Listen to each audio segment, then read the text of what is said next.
The dark side of Japan's environmental business. Thinning is the process of cutting down gaps between trees. By changing the narrow environment into a more comfortable one, the forest trees grow slowly, leaving behind small annual rings. Thinning has long played an important role in Japanese forestry, helping to nurture forests. The dark side of Japan's environmental business. Is Shizuoka Prefecture's forest power regeneration project really necessary? An endless loop that never ends. Thinning forests and what truly necessary forestry development is. Toward a new stage in forestry. Think courageously. Revised version. Regarding excessive logging in Shizuoka Prefecture's forest power regeneration project. The above photo shows the thinning carried out by Shizuoka Prefecture as part of the Shizuoka Prefecture Forest Power Regeneration Project in fiscal year 2021. Looking at this state, which appears to have been cut down with clippers, it is impossible to sense even a trace of concern or love for forest conservation. The owner was not given any detailed prior explanation. No matter how you look at it, this is a clear cut. The felled tree was a 35-year-old immature cypress, but it was cut down and left on the spot. I believe that the fact that the Shizuoka prefectural government is approving such an act as a forest management project is a very serious problem. The remaining dense strips of forest remain unmanaged and dark. This is far from a healthy forest. Approximately 5 hectares of forest have been destroyed in this way. Naturally, the owner did not want this unnecessary work carried out under the guise of forest maintenance. Shizuoka Prefecture considered this is not to be a problem, as 40% of the forest had already been thinned. However, during its investigation into how this problem arose, the forestry agency pointed out that the conditions on the ground could hardly be described as thinning. The prefecture later admitted that it had clear-cut the area. Apparently, trees were initially cut in 15-meter widths, but Shizuoka Prefecture ordered further cutting, stating that the required cutting rate and number of trees were not sufficient. Despite confusion on the ground, a vast 50-meter width was cut near the summit. Shizuoka Prefecture continued to call this bold, expensive cutting thinning. A number of facts that were unclear even after hearing Shizuoka Prefecture's explanation have come to light through information disclosure requests. It appears that from the very beginning, a plan existed that ignored the owner's wishes and the actual situation on the ground. The construction was completely unnecessary and only served their own interests. Their response and excuses were reminiscent of a roll construction company. The Shizuoka Prefecture governor, upon receiving the report, is also recorded as saying, "It feels like the mountain has been completely bald."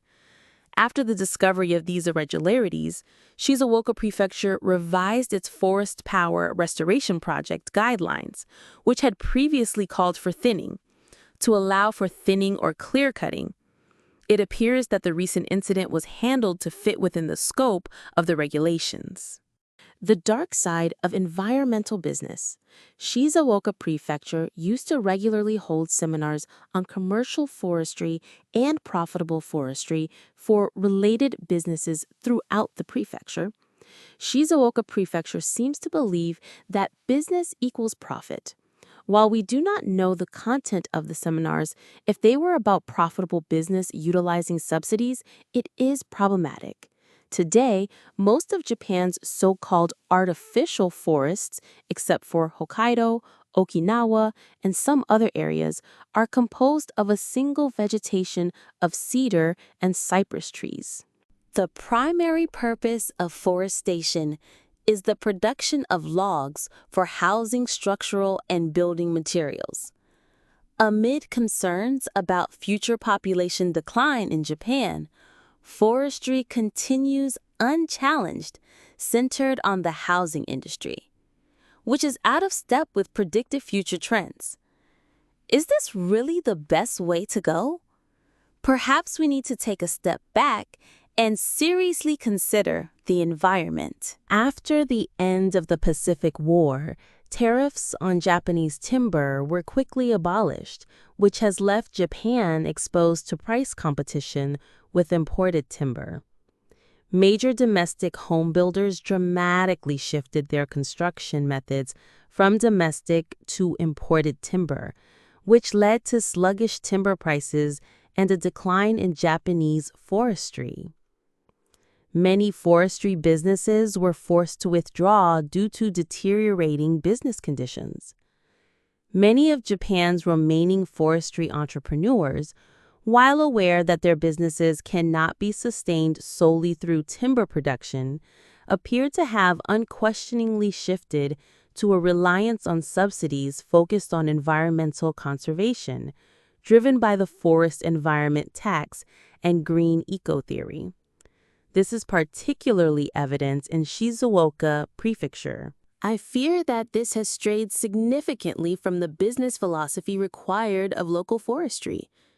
In a typical business, managers would normally review unprofitable operations, especially if they are seriously unprofitable, and if necessary, change the business model or even be forced to withdraw. I believe this is what it means to take responsibility. Is forestry, which must continue to receive subsidies without taking responsibility, really necessary for our way of life? The various ideas that structure the current forestry industry, which glorify environmental beautification, are being disseminated by related organizations. To me, this only serves to foster a vested interest structure for a select few who promote environmental businesses. I believe that a business should first be loved, needed, and desired by the local community. We hope that this website will help young people who love the local landscape and nature and who are also seriously interested in forestry to take a step back and consider what kind of forestry is truly needed today.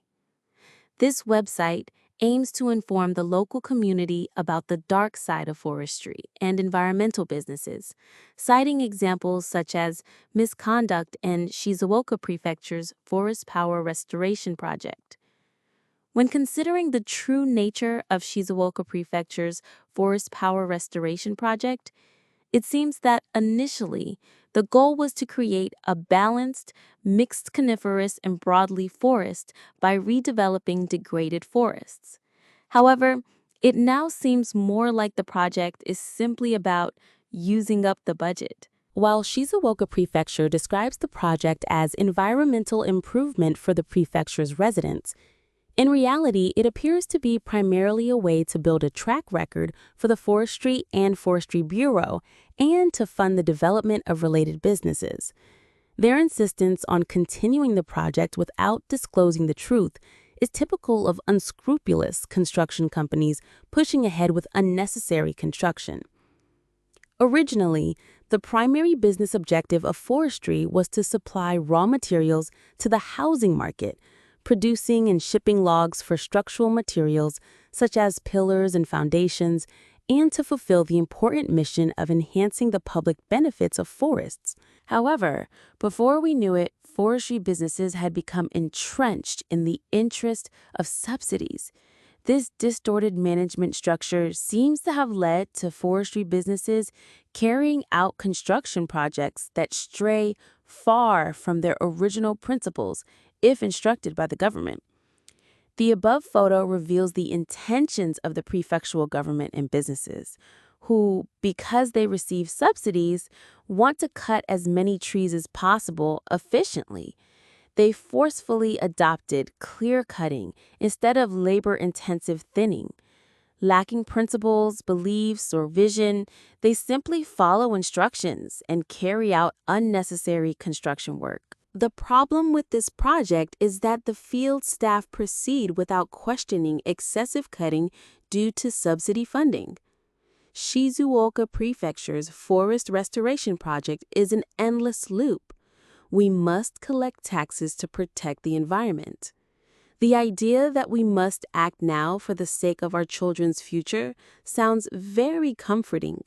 However, Shizuoka Prefecture has added the highly unsettling statement that thinning or clear-cutting is also possible to the project guidelines. Furthermore, it appears that the actual calculations regarding construction profits and the details of the occurrence of improper incidents have not been made transparent. Shouldn't the public at large be informed accurately and correctly? There's no planning or vision. The forest power restoration project has no end in sight, and without even revealing a goal to the prefecture's residents, it can be justified indefinitely by citing environmental reasons. Unless the prefecture's residents express their strong will and voice their opinion, this project will continue forever. The Shizuoka Prefecture Forestry and Forestry Bureau's forestry tax is Shizuoka Prefecture's own environmental tax. While it's only 400 yen per resident, consider the collection system, which amounts to approximately 1 billion yen, as their authority. It's only natural that the Shizuoka Prefecture Forestry and Forestry Bureau, which is responsible for this, would be reluctant to give up the collection system authority it has worked so hard to establish. The Shizuoka Prefecture Forest Power Regeneration Project appears to be spending approximately 1 billion yen in precious funds collected from the prefecture's residents every year under their own authority.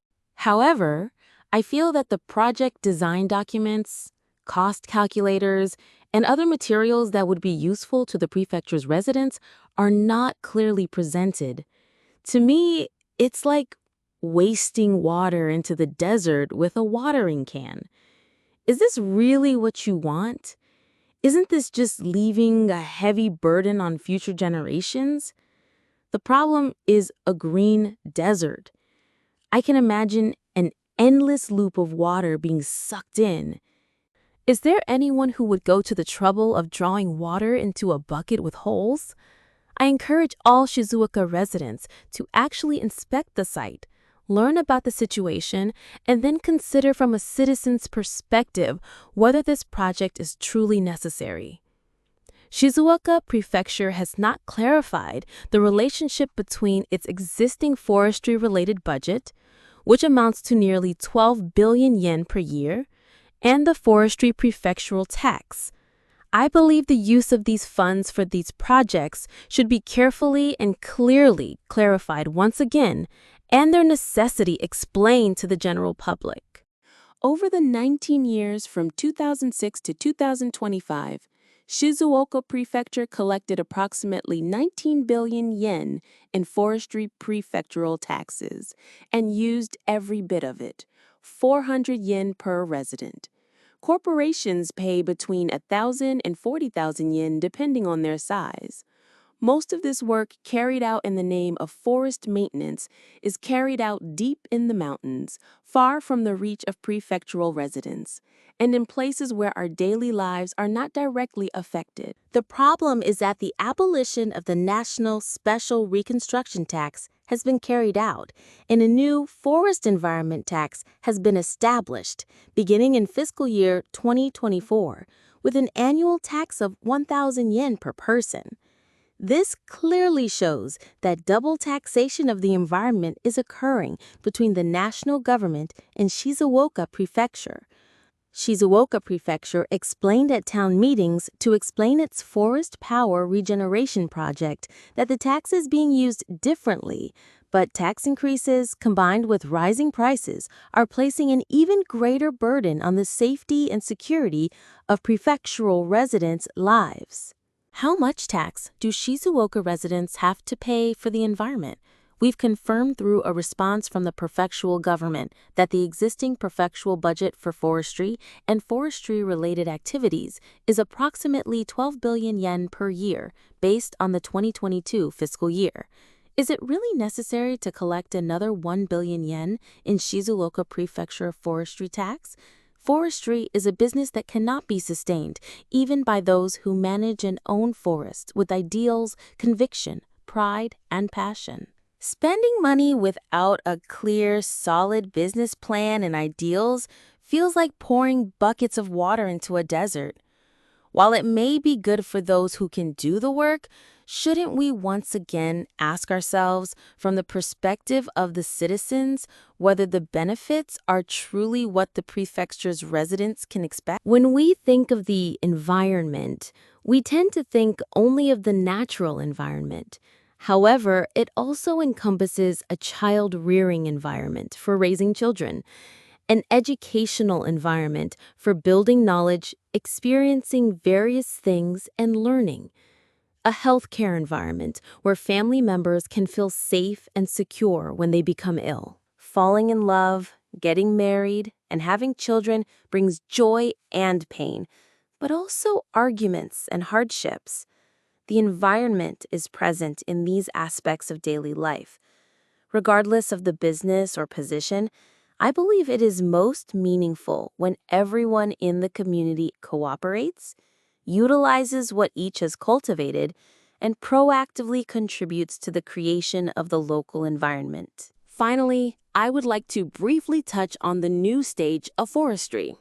Rather than relying solely on subsidies, forestry should actively consider ways to contribute to the creation of the local environment.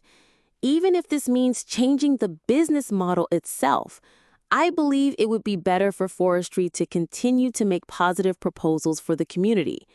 Isn't that the true role of a local entrepreneur? This is what civic pride is all about. I invite you to join us in thinking about what a business that is deeply connected to the community looks like.